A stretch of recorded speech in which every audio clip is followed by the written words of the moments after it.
मौजूदा सरकार के अंतिम बजट में इनकम टैक्स और इनडायरेक्ट टैक्स में मोर्चे पर कोई राहत नहीं मिली, लेकिन वित्त मंत्री निर्मला सीतारमण ने एक ऐसी घोषणा की जिससे करीब 1 करोड़ इनकम टैक्स पेयर्स राहत की सांस ले सकते हैं। वित्त मंत्री ने बजट भाषण में बकाया टैक्स को लेकर नोटिसों को निपटाने की दिशा में बड़ा कदम उठाने का ऐलान किया। 1962 से 2010 तक के 25,000 रुपए तक और वर्ष 2011 से 2015 तक के 10,000 रुपए की बकाया टैक्स डिमांड को माफ किया जाएगा। अगर किसी के पास 1962 से लेकर वित्तीय वर्ष 2009-10 के दौरान वर्ष 1,000 रुपए तक का डायरेक्ट टैक्स बकाये का नोटिस भेजा गया तो ये मामले वापस ले किए जाएंगे। इसी तरह वित्तीय वर्ष 2010-11 से 2014-15 के बीच बकाया डायरेक्ट टैक्स के नोटिस से जुड़े 10,000 रुपए तक के मामलों को भी वापस लेने का फैसला किया गया है।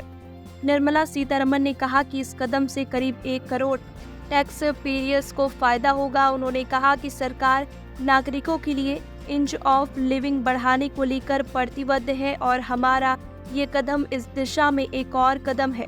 एक सरकारी अधिकारी ने बताया कि इसका उद्देश्य टैक्स विवाद से जुड़े छोटे मामलों का निपटारा करने का है ताकि टैक्स डिपार्टमेंट्स अपनी एनर्जी का इस्तेमाल राजस्व बढ़ाने के लिए कर सके। उन्होंने कहा कि इससे 2 बातें होगी, एक तो छोटे टैक्स पेयर्स को मानसिक शांति मिलेगी और विभाग ज्यादा जरूरी कामों पर फोकस कर पाएगा। निर्मला सीतारमण ने बताया कि पुराने विवादों के समाधान के ऐलान से टैक्स रिफंड की प्रक्रिया में आसानी होगी। उन्होंने कहा बड़ी संख्या में कई छोटी गैर सत्यापित, गैर समायोजित या विवादित टैक्स डिमांड्स वही खातों से लंबित है।